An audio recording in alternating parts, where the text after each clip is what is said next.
안녕하십니까. 유니시티 유여림 채널입니다. 오늘은 내 몸이 아프지 않고 잘 사는 법이라는 책을 가지고 왔습니다.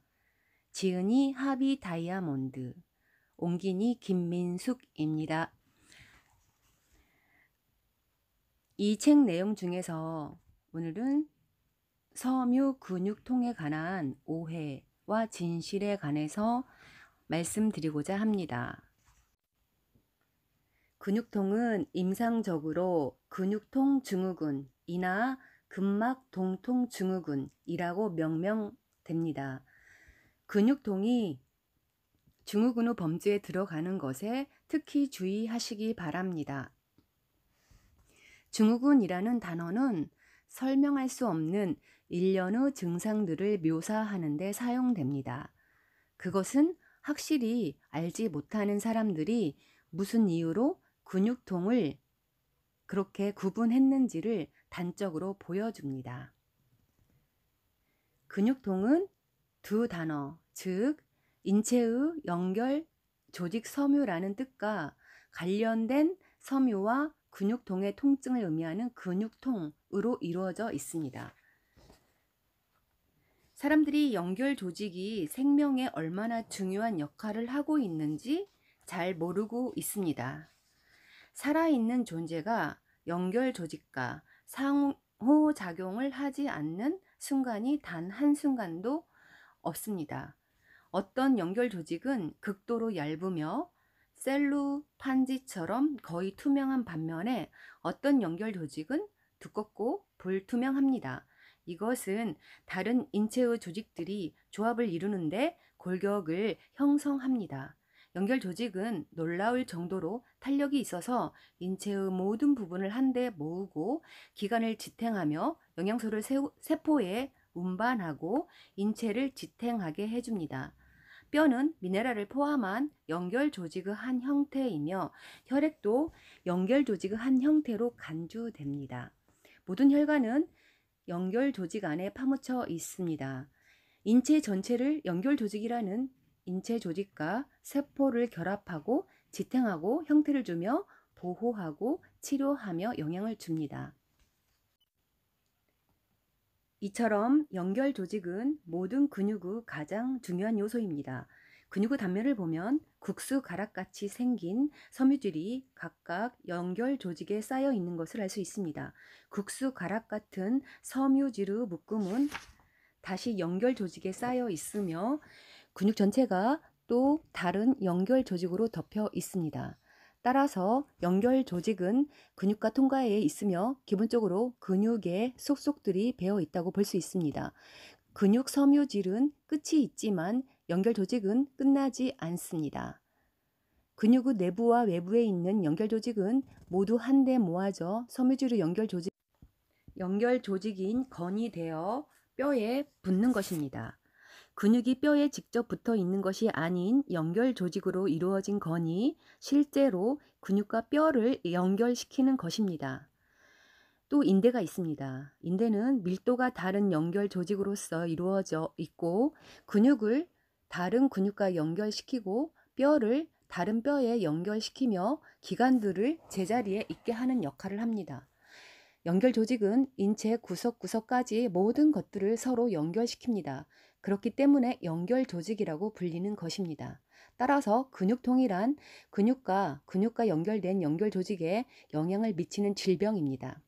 근육통은 근육이 있는 곳이면 어디든 나타날 수 있습니다. 제한된 부분에서 나타나는 통증, 쑤심, 건드리면 아픈 것 등이 가장 일반적인 증상입니다.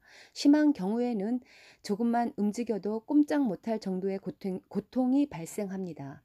껴안거나 재채기를 하거나 심지어는 도로의 울퉁불퉁한 부분을 운전할 경우에 극심한 통증에 시달려야 합니다.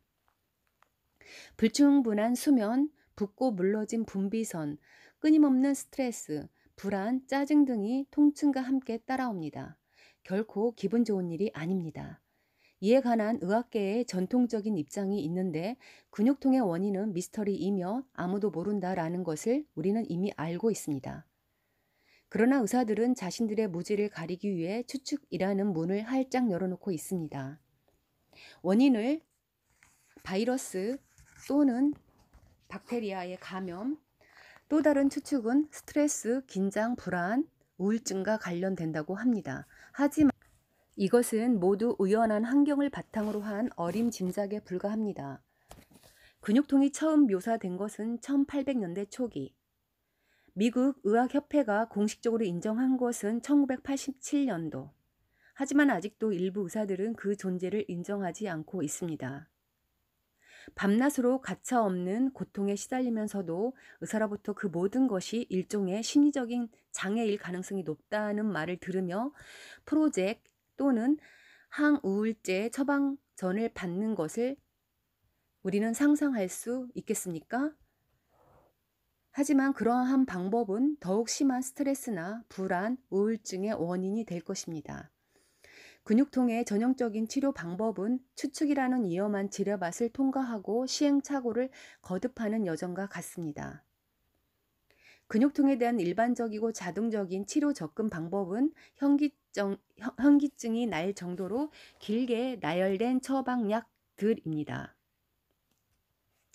그 중에는 졸음이 오게 하거나 근육을 풀어주거나 신체의 구석구석 수없이 나타나는 많은 곳의 통증을 해소하기 위해 조제되거나 피로, 편두통, 장경련, 소화불량 등의 증상에 대해 조제되는 약이 있으며 항불안제, 항우울제, 그리고 소염제 등이 있습니다. 잘 알려진 몇 가지 약들의 이름을 거론하자면 엘라빌, 인데랄, 팍실, 프로젝, 타가멧, 잔탁, 제넥스, 졸로푸트 등이 바로 그것입니다. 그처럼 무모한 투약에 대한 여러분이 잘 알아야 할 매우 중요한 두 가지 점이 있습니다. 첫째는 이들 중 일부 약에 대한 내재한 독성은 아주 심각한 부작용을 유발할 수 있다는 것입니다. 이 자리에서 그것들을 일일이 거론할 수는 없을 정도로 너무나 많습니다. 가능성 있는 역효과를 간과하는 것은 공포소설 같은 책을 읽는 것과 같습니다. 그 약들 때문에 심장, 콩팥, 간, 피부를 포함한 인체의 모든 부분이 부정적인 영향을 받을 수 있습니다. 두통, 복통, 메스꺼움, 구토, 설사, 소화불량, 혈액장애, 면역장애 등을 유발할 수 있는 원인이 될 수도 있습니다. 그 끝없이 나열되는 약으로 인한 부작용으로 사망도 포함됩니다. 한 가지 증상에 대한 약이 실제로는 다른 증상에 대한 부작용을 낳는 경우도 있습니다. 그것들은 우리 몸을 더욱 황폐화시키며 근육통을 극복하는 데 더욱 어렵게 만들어집니다. 두 번째, 위에서 언급한 그 모든 약들이 근육통을 극복하는 데 하등 효과가 없다는 것입니다. 이들 약은 단 한 가지 목적을 가지고 있는데 그것은 바로 통증을 충분히 경감시켜 환자가 그 병과 함께 삶을 살아갈 수 있도록 해주는 것입니다. 더욱이 어떤 약이 이롭고 어떤 약이 해로운지 알아내는 방법이 없고 서로 다른 약들이 체내에 들어와 동시에 어떤 효과를 낼지 판단하는 기술이 없으므로 정확한 약을 찾아내는 것은 오직 숱한 시행착오에 의해서만 가능합니다. 이 약은 효과가 있을지도 몰라. 이것을 시도해보자. 만약 효과가 없다면 또 다른 것을 시도해보자. 아마도 그것은 효과가 있을 거야. 아니면 두 가지를 복합적으로 사용해서 효과를 살펴보자. 그리고 그것이 별 효과가 없다면 다른 약들을 조제해보자 라고 합니다. 이것의 취지는 환자를 죽이지 않는 선에서 그의 고통을 줄여주는 약을 우연하게 발견하겠다는 것입니다. 더욱이 서로 다른 약들을 끊임없이 권하는 것은 환자에게는 절망적인 메시지이며 의사들에게는 근본 문제를 모르고 있다는 당혹감을 다시 한번 확인시켜 줄 뿐입니다. 평생 동안 어떤 부작용이 나타나는지 지속적으로 관찰하면서 말입니다. 그러나 의학계 종사자들은 이러한 일들이 결코 특별하지가 않다는 것입니다. 이상입니다. 오늘은 내 몸이 아프지 않고 잘 사는 법 중에서 섬유 근육통에 관한 내용을 리뷰해 보았습니다. 여러분 건승하세요. 다음에 또 뵙겠습니다. 감사합니다.